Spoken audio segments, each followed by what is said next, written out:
요즘 가장 알려진 사건 중에 하나가 수술하고 나서 환자 배 안에 의료기구를 넣고 봉합해버린 이 사건입니다. 이 맹장 수술을 받은 한 남성이 알 수 없는 복통에 계속 시달리다가 병원에 다시 갔는데 뱃속에 커다란 수술용 거즈가 들어있었다고 합니다.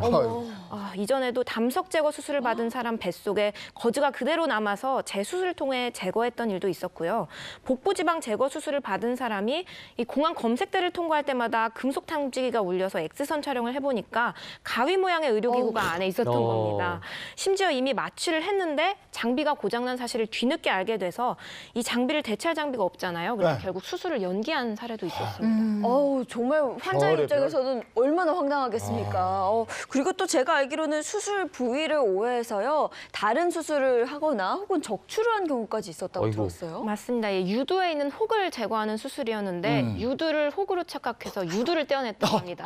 말씀드리면서 좀 기가 차는데요. 또 치과에서는 발치 부위를 착각해서 다른 치아를 빼는 경우도 있었다고. 심지어는 환자가 사망한 일도 있었다면서요. 예, 맞습니다. 심각한 경우들도 있었는데요. 직장암 사기를 치질로 치료를 하면 이게 암 환자인데 단순한 염증 환자로 오인을 하기도 했습니다.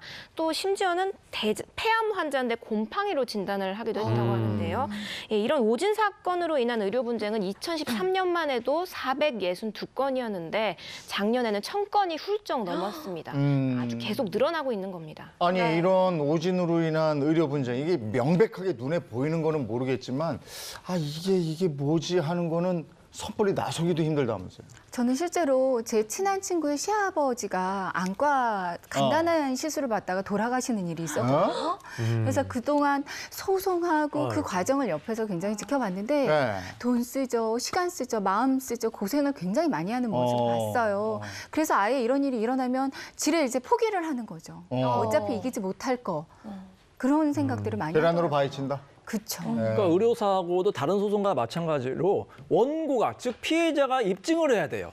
의사들이 과실이 있어가지고 사망이라든지 중상의 결과가 났다. 인과관계까지 입증해야 되는데 사실 의료 지식이 부족하지 않습니까? 그래서 굉장히 어렵다고도 생각을 하는 거예요. 의료사고 승소율은 어느 정도나 돼요? 얼마 정도 될 것 같아요? 한 100건 정도 만약에 소송하면 얼마나 승소를 할까요? 반도 안 되니까 어렵다 그러는 거 아니에요? 네. 50? 한 20에서 30% 정도 일부 승소고 전체 승소는 1% 뭐 내외입니다. 그래요. 하지만 예전보다는 그냥 많이 높아진 경우가 있고요. 왜냐하면은 우리 법원에서는 입증 책임을 약간 경감을 해줬어요. 그래서 소송을 하면은 보통 이제 감정을 합니다. 그래서 이제 권위 있는 기관에서 이 행위가 의료 과실인지를 판정을 해요. 그래서 만약에 감정 결과 과실이라고 나오면 이제 피해 배상을 받을 수가 있거든요. 근데 이제 100% 다 받는 게 아니라 좀 이제 감경이 돼요. 얼마 전에 이런 사건이 있었어요. 성형외과에서 지방 흡입 수술을 하는데 이제 수술을 하려면 마취를 해야 되잖아요. 근데 의사가 국소 마취제를 계속해서 투여를 하는 겁니다. 그래가지고 어떻게든 이 사람이 식물인간이 됐어요. 그래가지고 소송을 했는데 이제 20억 원을 배상하라. 근데 그것도 70%를 깎인 금액이거든요. 이런 이제 사건이 있었습니다.